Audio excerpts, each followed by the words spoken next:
Flyers and radio ads still exist, but AI-powered shops are winning the game.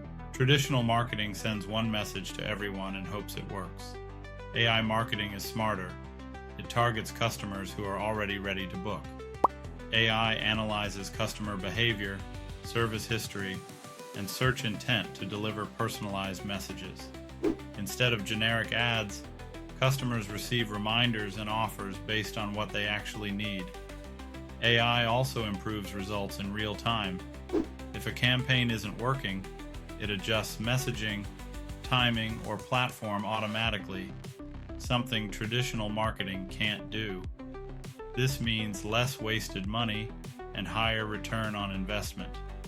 Auto repair shops using AI fill their schedules faster, build stronger customer relationships, and stay ahead of competitors still using outdated methods. In 2026, AI isn't an advantage.